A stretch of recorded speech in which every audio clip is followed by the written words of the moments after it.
So this is my Sarracenia terrarium that we're looking at. It's built a little bit differently than my other terrarium. This one is pretty much just pebbles with a little bit of cocoa, and there is some long fiber New Zealand sphagnum moss across the top.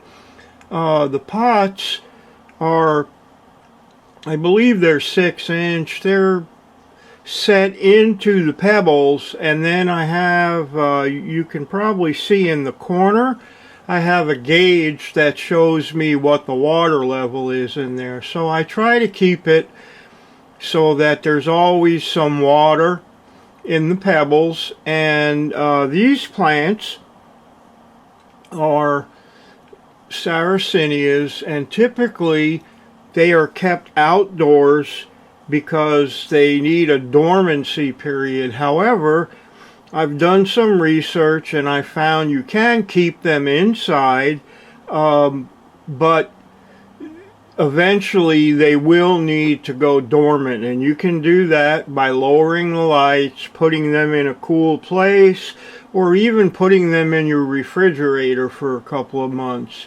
So it's an experiment, and we'll get into the plants in a second, but basically with this setup, these plants will continue to grow, and they will continue to make new pictures, and they will eventually be able to be divided and provide new plants.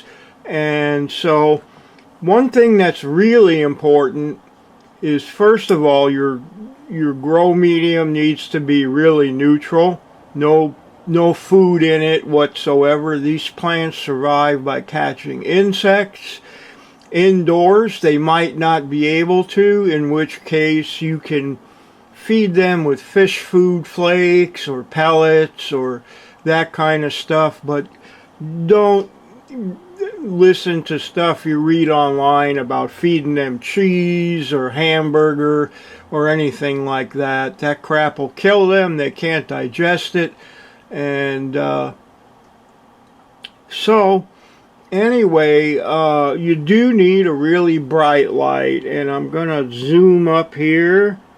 I think you can see this. This is actually an aquarium plant light, but it's 165 watts, and there's a white and a blue spectrum. And I actually had to raise it up because these plants were getting so much light that they were getting injured. I've done some research on light, and if you have a par meter, I know most of you probably don't, but they like about 400 micromoles, and some of these were getting 8 to 1200, especially the taller ones. So what I'm going to do now is we're going to go close in and take a look at these. Okay, so here's looking in this terrarium. You can kind of see the pebble mix. This plant right here is Scarlet Belle, and it's a hybrid. It's a real pretty plant, and of course the one back here is my Judith Hindle, which I showed you in a previous video. This one is called Dana's Delight, and I could not find any information. It is a hybrid, but there's really no information online about what the cross is. This tall one here is, you can see it's been crisped, but it is making a new picture. This is a Sarracenia flava, and it typically is a pretty tall plant. It can get 3 feet tall, so I'm hoping it'll be shorter in here. We've got another Scarlet Belle here in the corner, and there's a Venus flytrap there that's just barely surviving. all these plants were dug up. So, you know, they have to make a transition. They've lost some roots. But I'm pretty sure, with the exception of the fly trap, which was a small plant to start with, I'm pretty sure these will all come back. I know the Dana's Delight will. The Scarlet Belle, she's rocking anyway. You know, it just varies. But all of them should survive, with the possible exception of the fly trap. I know it's controversial because people say, oh, they got to be outdoors and they need a dormant period and yada, yada, yada. But people say a lot of stuff online, and some of it's not true, or some of it is just stuff that they repeated that they read somewhere else. Again, if you look at this Judith Hindle, you can see it's growing a new pitcher. And it's got another one coming. Now this one came from a nursery, so it didn't have any root loss or anything. And I have another one outside because they sent me two. All these plants were grown outside, so they all have to adapt to indoor now. And you know, the one hardest hit was this flava, because the light was way too close and turned up way too high. And so they kind of got torched. But you can see we've got a new pitcher forming. So they'll come back. And this one in the corner is another Scarlet Belle. It's having a tougher time of it. It may have lost more roots than the other. But this one, I wish I knew more about it. Like I said, it's called Dana's Delight. Looking at it from the side, I think it's going to do okay. It hasn't been doing much lately, but these have only been in here for about 2 weeks, so it's kind of early to expect a whole lot of new growth from them. Pitcher plants don't grow particularly fast, at least not in my opinion.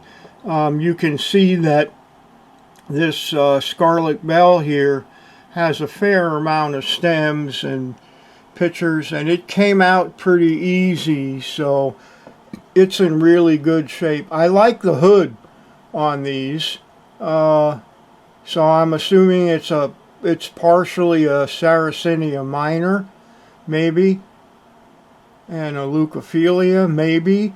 I could probably look it up, but the main thing is it's a pretty plant, and it does really well outdoors for me, so I'm thinking it's going to do pretty well indoors too. You know, this one in the corner, I don't know.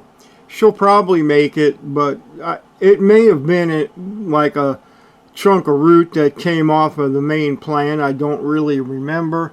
The Sarracenia flava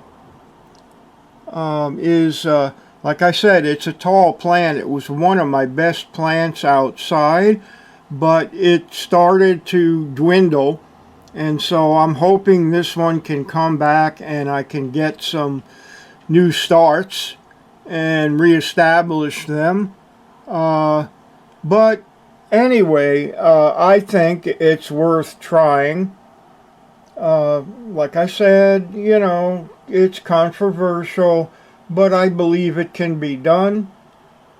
These plants, because of the way they're set, they can easily be removed from this terrarium and set in a refrigerator or set in a cold space for dormancy. So I'm thinking that this setup is going to work pretty good. I know a lot of you probably don't grow pitcher plants, but I would encourage giving them a try. If you don't want to keep the Sarracenias indoors, we do have a lot of plants that can be kept in a terrarium without dormancy. I think you can see my other terrarium here. I have Nepenthes truncata that got too much light and is starting to turn purple. I've got a butterwort here and a sundew and another butterwort here and a Venus flytrap that looks like it's eaten pretty good. So there are other plants, and these plants, with the exception of the Venus flytrap, they need a winter dormancy. But I've heard, just like in the other tank, that this will eventually turn black and die back, and then it'll come back. So we'll see. The main thing about all these is they're unique, they're different, they're kind of fun. You know, and like I said, indoors they won't be catching bugs like they were outdoors. So you're probably going to need to feed them. Anyway, that's it for today. Have a good one. Take good care of yourselves. Happy gardening. Don't forget, stay green. All right, I'll see y'all later. Bye-bye.